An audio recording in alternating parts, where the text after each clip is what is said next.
वहाँ 831 की गर्मियों में मिसूरी का सूरज बहुत तेज था। चर्च के एल्डर्स के कपड़ों और त्वचा पर धूल चिपकी हुई थी जब वो कीर्टलैंड, ओहायो वापस जाने की तैयारी कर रहे थे।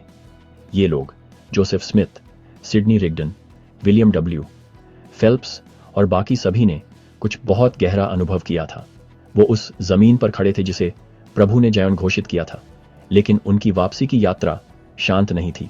डॉक्ट्रिन एंड कवेनेंट्स 60 से 33 तक प्रभु के रेवलेशंस, एक्साइटमेंट और डर, रेवलेशन और रिब्यूक दोनों के समय में आए थे।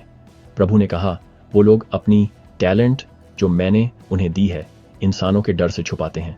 कुछ एल्डर्स मिसूरी के फ्रंटियर टाउन्स से चुपचाप गुजरे, मजाक उड़ाए जाने के डर से, कॉन्फ्रंटेशन के डर से, या बस यह न जानते हुए कि क्या कहें।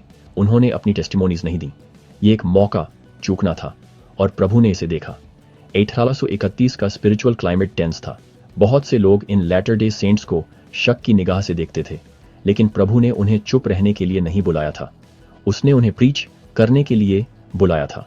यात्रा पैदल, वैगन से और आखिरकार मिसूरी नदी पर कनू से जारी रही। इसी रिवर वॉयज के दौरान ट्रेजेडी हुई। मैकेलवाइन्स बेंड के पास एक युवा एल्डर विलियम ब्राउन लगभग डूब गए थे। पानी उग्र था, करंट अनप्रेडिक्टेबल थी, खतरा असली था। यहीं पर प्रभु ने चेतावनी दी। प्रभु ने शुरुआत में पानी को आशीर्वाद दिया था, लेकिन आखिरी दिनों में अपने सेवक जॉन के मुंह से मैंने पानी को श्राप दिया। प्रभु ने खतरों को स्वीकार किया, लेकिन फिर उन्होंने यह वादा किया, खुश रहो मेरे बच्चों, क्योंकि मैं तुम्हारे बीच में हूं और मैंने तुम्हें नहीं छोड़ा है। जोसेफ और बाकियों के लिए यह सिर्फ पोएटिक कंफर्ट नहीं था, यह फिजिकली एग्जॉस्टिंग और स्पिरिचुअली टेस्टिंग यात्रा के दौरान रीअश्योरेंस था।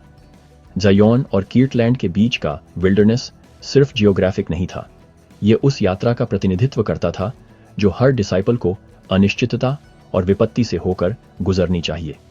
फिर एक अलग तरह की वार्निंग आई।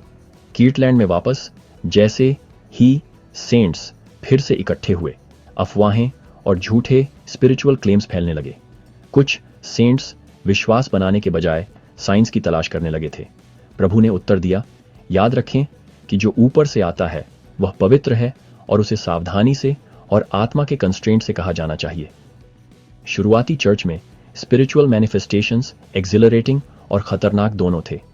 विजडम के बिना वे प्राइड, डिवीजन और डिसेप्शन की ओर ले जा सकते थे। प्रभु ने उन्हें याद दिलाया और हमें याद दिलाते हैं कि पवित्र चीजें दिखावे के लिए नहीं हैं, वे ग्रोथ के लिए हैं। केवल तभी शेयर की जाती हैं जब आत्मा निर्देश देती है। मिसूरी से ओहायो की यात्रा सिर्फ घर वापसी नहीं थी, यह एक रिफाइनिंग प्रोसेस थी।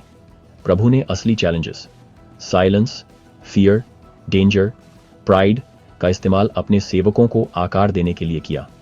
वह अभी भी करते हैं। खुद से पूछें, क्या मैं प्रॉम्प्ट होने पर बोलता हूं या डर के मारे चुप रहता हूं? क्या मैं स्पिरिचुअल चीजों के साथ रेवरेंस से पेश आता हूं?